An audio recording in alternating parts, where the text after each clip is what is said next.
pera at iniisip ko po na pag pinaopera baka lalong lumala at ganyan nga po muli po na pinayuhan po uli ako na mag-ayuno po muli at wala po sinabi po sa akin na talagang walang imposible sa ating pinakamamahal na Panginoong Hesus at ganyan nga po bumalik po uli ako sa pastoral house at nag-ayuno po at nung bumalik po ako sa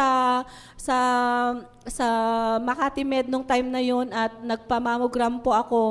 At nung nakuha ko na po yung result, negative po ang lumabas. Kaya napakabuti po Lord. natin, Hallelujah, pinakamamahal na hallelujah. Panginoong Hesus. Talaga pong napakadakila po niya. Hindi ko po lubos maisip na may nakita po silang bukol sa ultrasound at nung sumunod po talagang nag-negative na po ito. Kaya napakabuti natin, pinakamamahal na Panginoong Hesus. Dakila po talaga siya. At mula nga po nung makarating po ako dito sa dako ng Canada, talagang hindi niya po ako pinabayaan. Nandyan nga po na dumating po ako dito na wala po akong kakilala, wala po akong kamag-anak, at wala rin po akong trabaho. Subalit, nandiyan ang ating pinakamamahal na Panginoong Hesus, hindi niya po ako pinabayaan. Mula sa aking titirhan, nandiyan po na may mga ginamit po siya para tulungan niya ako. Tulungan po ako at ganoon din po sa employer. Siya rin po ang nag-provide sa akin hanggang sa magkapapel po ako dito sa dako ng Canada. Napakabuti po ng ating pinakamamahal na Panginoong Hesus. At ganoon din po, maalala ko po talaga ang kabutihan natin pinakamamahal na Panginoong Hesus noong mga time nga po na kailangan ko na rin pong kumuha ng sariling apartment dahil parating na po ang aking beloved husband noong mga time na yon at kailangan ko na pong kumuha ng sariling apartment. Una po naisip ko po, paano kaya ako kukuha ng apartment? Walang-wala po talaga ako financially at talagang, pero wala pong imposible sa ating pinakamamahal na Panginoong Hesus. Naghanap po ako ng apartment talaga at sabi ko sa ating pinakamamahal na Panginoong Hesus, nanalangin po ako na sana tulungan po niya ako makahanap ng apartment na kaya kong bayaran at yung talagang maganda po yung lugar. At nandyan nga po, 2 weeks lang po yung available na time ko para maghanap ng apartment. Wala po akong alam na lugar na puntahan, hindi ko po alam kung paano maghanap. Subalit, gaano kadakila ang ating pinakamamahal na Panginoong Hesus. Within that 2 weeks talaga pong bago matapos yung 2 weeks na bakasyon ko, talagang hinanapan po niya ako ng apartment na malilipatan at siya rin po ang nag-provide na financially dahil mga time na yun nung nag-apply na nga po ako dun sa apartment na yun. Sa Monday po yun, pumunta ako, nag-sign ako ng papers para sa pag-apply po dun sa apartment na lilipatan ko. Sabi po sa akin nung nagsusupervise na kailangang mag-issue na nga po ng cheque. Usually po ang patakaran kasi talaga is first and last ang babayaran. Tapos tinanong po niya ako, sabi niya, meron ka bang pang first and last? Sabi niya sa akin, nung una po nahihiya po ako. Siguro po talagang nandyan po ang pangungusap ng ating pinakamamahal na Panginoon sa kanya na talaga pong nandyan na sabi niya sa akin, kung wala kang pang second na payment, kahit yung first lang muna ang ibigay mo, sabi niya sa akin, kaya napakabuti natin. Praise the pinakamamahal Lord. na Panginoon Hallelujah, Hesus. hallelujah. At sabi niya sa akin, tapos nung sinabi niyang ganun, wala rin po akong maibigay kahit yung first, kaya sabi niya sa akin, usually talaga, pag nag-a-apply ka ng apartment, naka-ready na talaga yung perang pangbayad mo, sabi niya. Tapos, talagang hinipo po siya na ating pinakamamahal na Panginoong Hesus. Sabi niya sa akin, o sige, bibigyan kita ng hanggang Friday para ma-provide mo yung pang first na payment mo sa apartment. Ihintay ko sa yung apartment. Sabi niya sa akin, kaya napakabuti na ating pinakamamahal na Panginoong Praise the Hesus. Lord. Hallelujah, At nung ang mga time na yun nga po, nag-iisip po ako talaga kung saan ako kukuha ng pambayad dahil wala po akong pera. Sabi ko, wala naman akong savings sa bangko, saan kaya ako kukuha.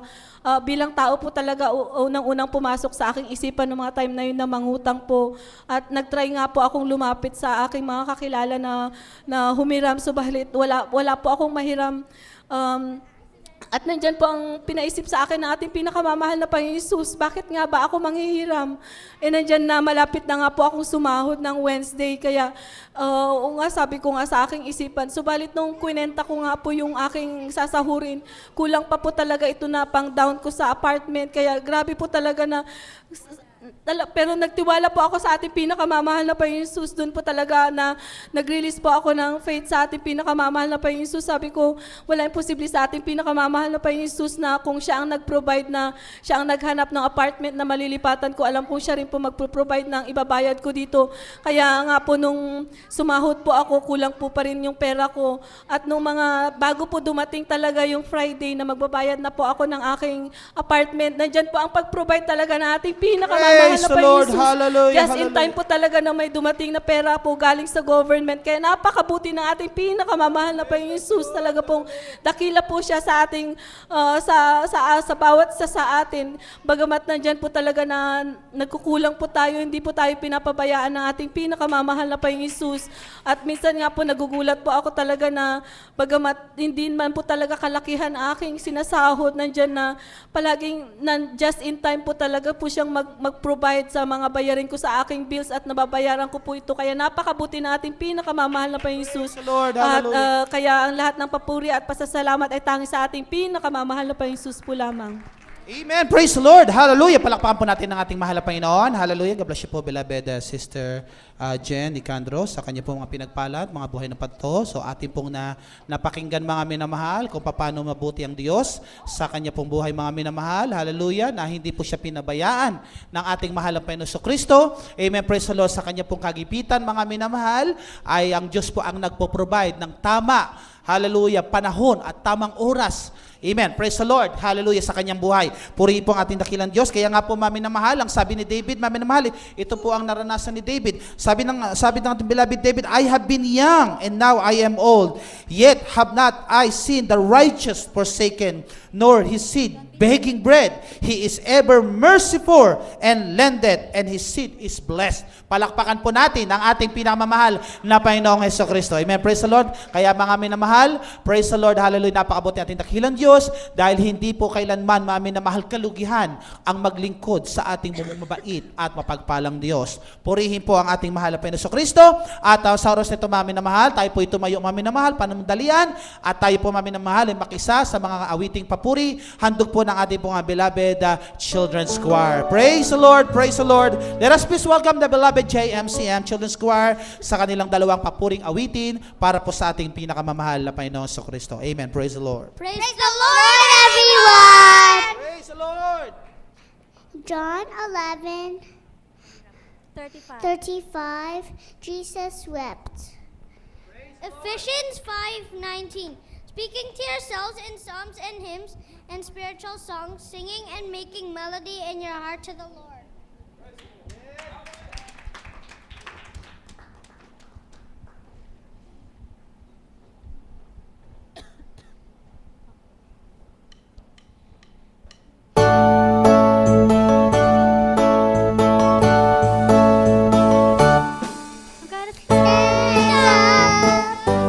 I'm gonna